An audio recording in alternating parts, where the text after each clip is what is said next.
Hello guys और स्वागत है आप सबका हेल्थ पैराडाइज के एपिसोड 2 में।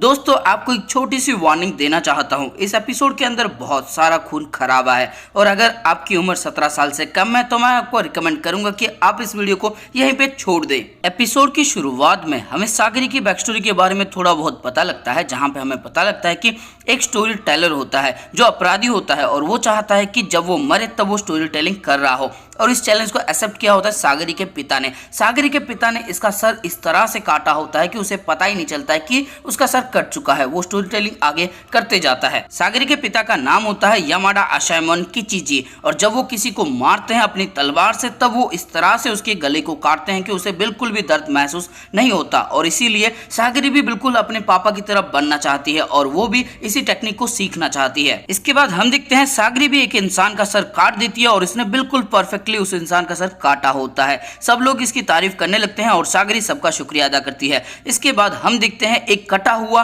धड़ आता है जो इसके पैरों को पकड़ लेता है। सागरी बहुत ज्यादा डर जाती है। इसके बाद सागरी के पास एक बंदा आता है और बोलता है तुम्हारी तलवारबाजी में डर है, अगर तुम्हारी तलवारबाजी में शक और डर रहेगा तो तुम्हारे अपराधी को एक दर्दनाक मौत मिलेगी। और सागरी बोलती है मैं इसके ऊपर और भी ज्यादा ध्यान दूंगी। इसके बाद सागरी एक और बंदे का गला परफेक्टली काट देती है और तभी वो बंदा बोलता है सागरी अपनी तलवार को देखो, वहां पे तुम्हें सच्चाई दिखाई देगी।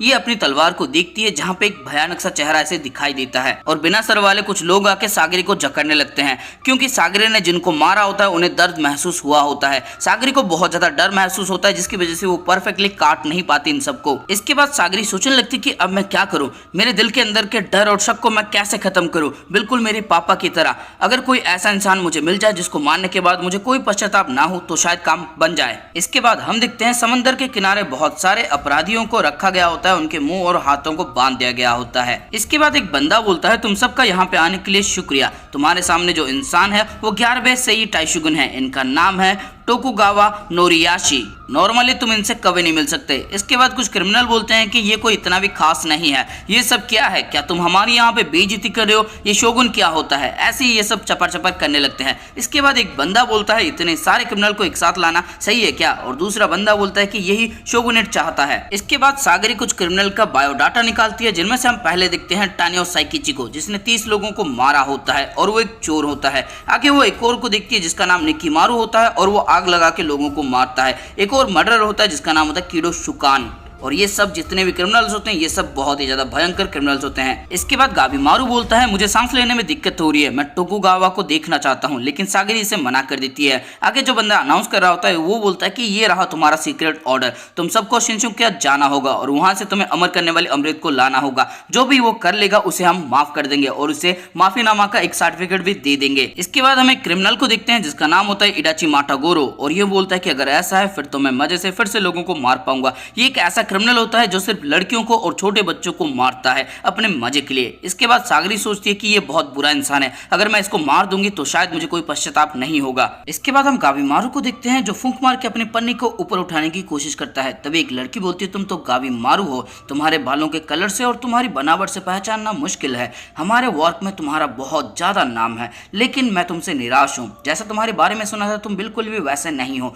तुम दुबले पतले हो और काफी ज्यादा कमजोर लगते हो और तुम्हारी हाइट भी बहुत कम है। इसके बाद गाबीमारू बोलता है तुम्हें निराश करने के लिए मुझे माफ करना। और सागरी सोचने लगते हैं कि मैं इसके बारे में बहुत चिंता कर रही थी पहले, लेकिन अभी ये कमजोर और कुछ अलग सा लग रहा है। क्या ये बाकी क्रिमिनल जैसा ही है या फिर उनसे भी ज्यादा भयंकर है। इसके बाद ये अपनी तलवार खोल के देखती है जहां पे इसको गाबीमारू का चेहरा दिखाई देता है जो नॉर्मल होता है, लेकिन अचानक से उस चेहरे पे बहुत ज्यादा खून आ जाता है जिसकी वजह से सागरी काफी ज्यादा डर जाती है। इसके बाद अनाउंसर बोलता है अब मैं तुम्हें पैराडाइज के बारे में बताऊंगा। तभी क्रिमिनल बोलते हैं कि ये बकवास मत करो, हमें इसके बारे में पहले से ही पता है। और अनाउंसर बोलता है ठीक है अपना मास्क निकाल लो और सब लोग अपना मास्क निकाल देते हैं और वो देखते हैं कि इनके सामने एक आदमी होता है जिसके शरीर से फूल निकल रहे होते हैं। इसके बाद अनाउंसर बोलता है हमारी पिछली टीम से सिर्फ यही बंदा वापस लौटा है, जैसा कि तुम देख सकते हो कि ये अब इंसान नहीं है। जब ये वापस आया था तब इसके शरीर में कुछ गांठ बन चुकी थी जहां से फूल निकलने लगे। हमारे 60 आदमी अभी भी गायब हैं और हमें नहीं पता कि वहाँ पे क्या हुआ था। इसके बाद हम इस फूल वाले इंसान को देखते हैं जो थोड़ा सा मुंह हिलाता है, यानी कि ये जिंदा है। इसके बाद एक क्रिमिनल बोलता है इस आइलैंड के खतरे के बारे में तो हमें किसी ने बताया नहीं था। और तब अनाउंसर बोलता है कि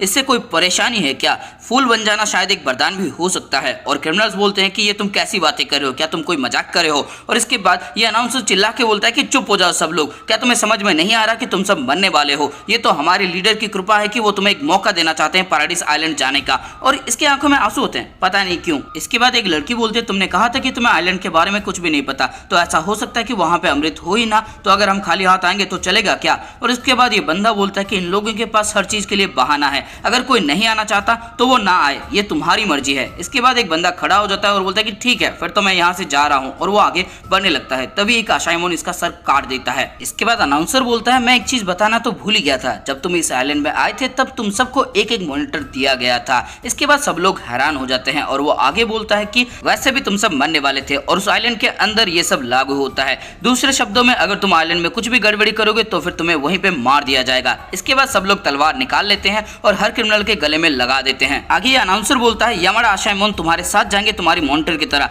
कुछ भी गड़बड़ी करने के बारे में सोचना भी मत, ये सब यामाडा क्लान के हैं, कुछ भी गड़बड़ी करोगे तो उस बंदे की तरह तुम सब भी मारे जाओगे। अगर तुम्हारा मॉनिटर किसी भी तरह मर जाता है तो भी तुम मारे जाओगे, और अगर तुम्हारा मॉनिटर तुम्हारे साथ नहीं होगा तो फिर जब हम वापस आएंगे तब हम तुम्हें नहीं लेंगे। इसके बाद गाबीमारू बोलता है क्या यह सच है, और सागरी बोलती है हाँ, और गाबीमारू बोलता है कि ठीक है। इसके बाद सागरी सोचने लगती है क्या ये बहादुर है या फिर एक बेवकूफ है। इसके बाद हम देखते हैं इनका जो लीडर होता है वो अनाउंसर को बुलाता है, उसके कान में कुछ चपर चपर करता है, और इसके बाद अनाउंसर आता है और बोलता है कि एक और बात मैं भूल गया था बताना, तुम सबको अपने नंबर को कम करना होगा। इसके बाद सब लोग हैरान हो जाते हैं, किसी को कुछ समझ में नहीं आता, और ये अनाउंसर बोलता है कि जगह बहुत कम है, उस आइलैंड में सब लोग नहीं जा सकते, इसलिए हम चाहते हैं कि तुम अपने आप को कम कर लो। इसके बाद सब लोग हैरान हो जाते हैं, किसी को कुछ समझ में नहीं आ रहा होता। तभी एक बंदे का गला दबोच लेता है और बोलता है कि दूसरे शब्दों में तुम चाहते हो कि हम थोड़ी सी साफ सफाई करें। और इसके बाद एक और क्रिमिनल बोलता है कि ये तुम क्या कर रहे हो, और वो बंदा बोलता है कि जरा देखो, वो सब देख रहे हैं लेकिन कुछ कह नहीं रहे हैं। और जैसे ये बंदा मुड़ के देखता है वैसे इसके मुंह के ऊपर वो बंदा पत्थर मार देता है और इसको भी मार देता है, और बोलता है कि जल्दी से रिएक्ट कर दो वरना तुम सब मारे जाओगे। इसके बाद ये अनाउंसर बोलता है कि हम बीच में दखलंदाजी नहीं करेंगे, जो भी यहाँ पे मर जाएगा वो किसी काम का नहीं है, और एक और बात, तुम अपने हाथ नहीं खोल सकते। इसके बाद हम देखते हैं सब लोग एक दूसरे से लड़ने लगते हैं, कोई पत्थर से मारता है, कोई मुक्का मारता है, तो कोई गला दबोच रहा होता है। एक दूसरे की जान लेने पे ये सब तुले हुए होते हैं और यहाँ पे भयानक सीन बन जाता है। लेकिन गाबीमारू कुछ भी नहीं कर रहा होता, वो एकदम शांत बैठा होता है। आगे हम देखते हैं सब लोग पागलों की तरह एक दूसरे के ऊपर अटैक करते हैं, एक दूसरे की जान ले लेते हैं, और ये सब देख के टोकुगावा बहुत ही ज्यादा खुश हो रहा होता है और बोलता है कि हर रोज डेथ बटल देखने को थोड़ी ना मिलता है, मैं बहुत दिनों से ये देखना चाहता था, मजा आ रहा है। और इसके बाद जो अनाउंसर होता है वो सोचता है बेवकूफ शोगुन कहीं के, इसका क्या मतलब है, उनके हाथ बंधे हुए हैं, वो एक दूसरे से ठीक से फाइट भी नहीं कर पा रहे हैं और आखिरी में सब बेकार हो जाएंगे। इसके बाद टोकुगावा बोलता है कि इनमें से रेड सील वाले कौन है, और तभी दूसरा बंदा आता है, वो अपनी डायरी निकालता है और बोलता है आपका मतलब वो क्रिमिनल्स जो बहुत ही ज्यादा ताकतवर हैं, जिनको सुपर पावर्स मिली है, ऐसा भी हम कह सकते हैं। वो जो इंसान है उसके ऊपर भी रेड सील है, उसकी उम्र बहुत कम है लेकिन उसके बावजूद वो डाकुओं का सरदार है। और वो जो लड़की है साकिबा कैसल के ऊपर पिछले साल जो अटैक हुआ था उसके अंदर ये लड़की इन्वॉल्व थी, इसने अकेले ही कैसल के सारे सोल्जर को खत्म कर दिया था। इसके बाद हम एक और बंदे को देखते हैं जो एक बंदे को उठा के पटक रहा होता है बिल्कुल हल्क की तरह, वो उसे हवा में गोल गोल घुमाता है और नीचे पटक देता है, और ये एक सोर्स मैन होता है जिसको ब्लेड ड्रैगन या फिर दुनिया का 8वां अजूबा भी कहा जाता है। इसके बाद हम एक और बंदे को देखते हैं जो बहुत ही ज्यादा विशालकाय होता है, बिल्कुल कुंभकर्ण की तरह, और ये कुंभकर्ण की तरह सो भी रहा होता है, और इसके ऊपर ना ही तलवार काम करते हैं ना ही भाले काम करते हैं। इसके बाद वो बंदा बोलता है और इन सब में से जो सबसे खास है वो रहा उधर है गाबीमारू द होलो। लेकिन ये देखते हैं कि गाबीमारू बिल्कुल भी हिल नहीं रहा होता, वो किसी से भी फाइट नहीं कर रहा होता। ये सब देख के सागरी बहुत ज्यादा हैरान होती है, और तभी आइजन नाम का एक बंदा आता है जिसने सागरी की पहले भी मदद की होती है ट्रेनिंग में, और वो बोलता है कि ये सब बहुत ज्यादा भयानक है ना, वैसे भी आइलैंड के अंदर ये और भी ज्यादा भयानक होने वाला है, सिर्फ क्रिमिनल के ऊपर नहीं तुम्हारे ऊपर भी खतरा हो सकता है, और जब तुम्हारे ऊपर खतरा आएगा तब तुम उन सबको मार पाओगी ना, तुम इस काम के लिए सूट नहीं करती, तुम एक औरत हो और एक औरत को तलवारबाजी करने की क्या जरूरत है, तुम एक वॉरियर की बेटी हो, तुम्हें तो अपने घर में होना चाहिए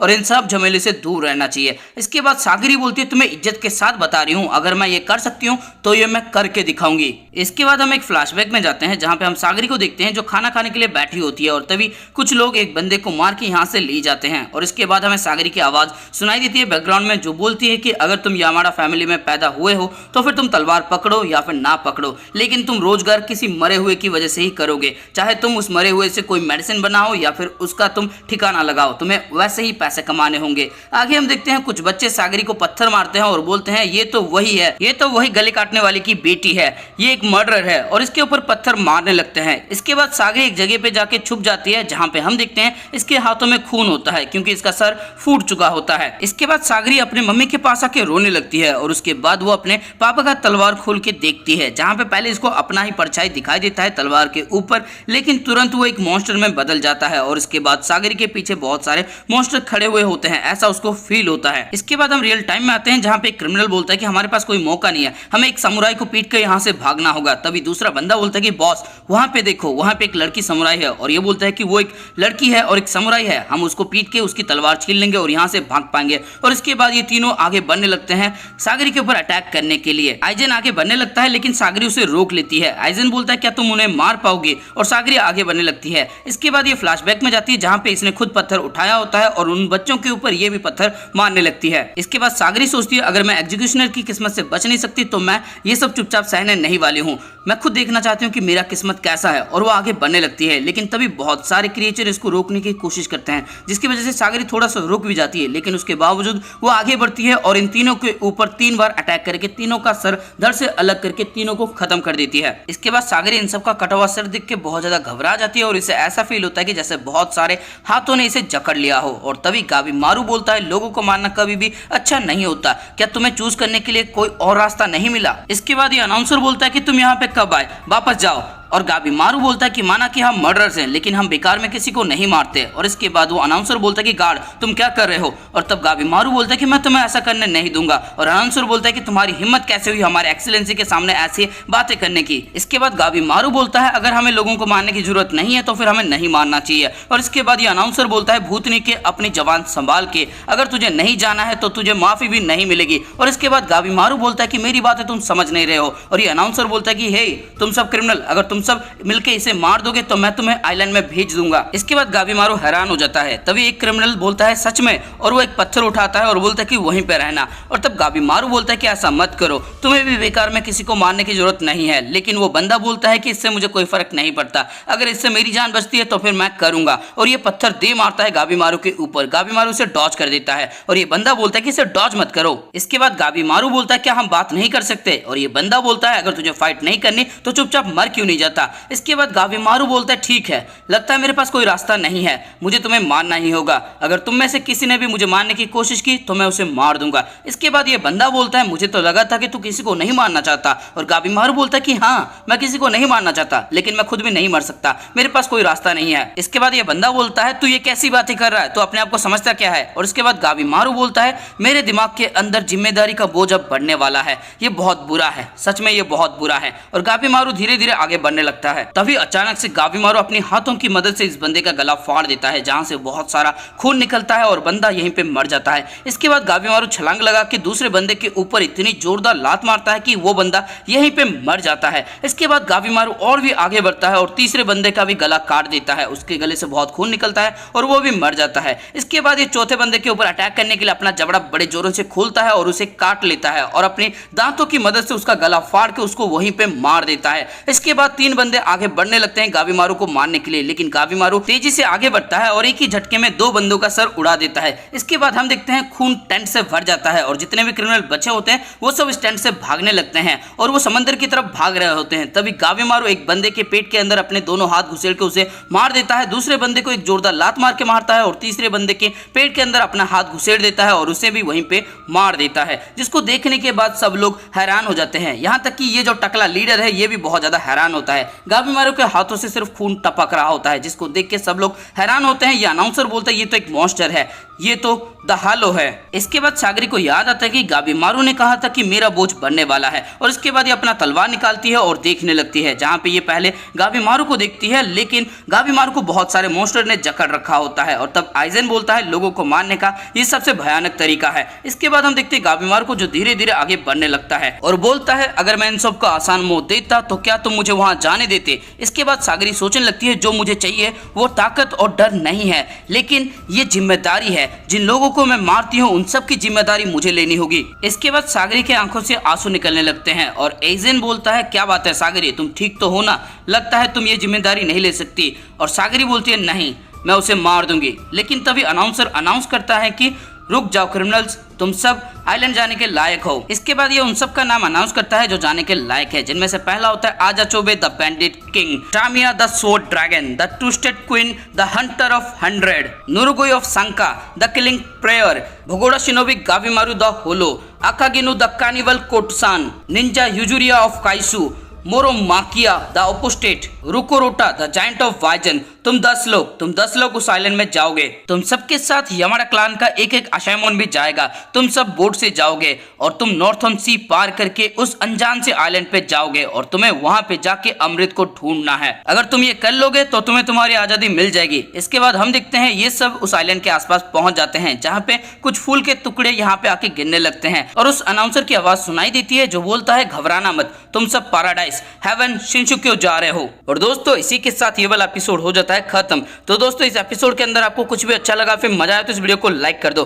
कमेंट करके बताओ इसके एक्शन सीन के लिए आप 10 में से कितने पॉइंट देना चाहोगे, और इसके आगे के एपिसोड के लिए इस वीडियो को अपने दोस्तों के साथ या फिर किसी एनिमे लवर के साथ शेयर कर देना। और अगर चैनल पर नए हो तो फिर चैनल को सब्सक्राइब करो और उसके बाद घंटा या फिर घंटी जो भी तुम्हें दिखेगा उसको जोरों से बजा देना, क्योंकि सबकी घंटी बज रही है, अपनी भी बज जानी चाहिए। तो घंटी को एकदम जोरों से बजा दो, एकदम टन करके आवाज आ जानी चाहिए।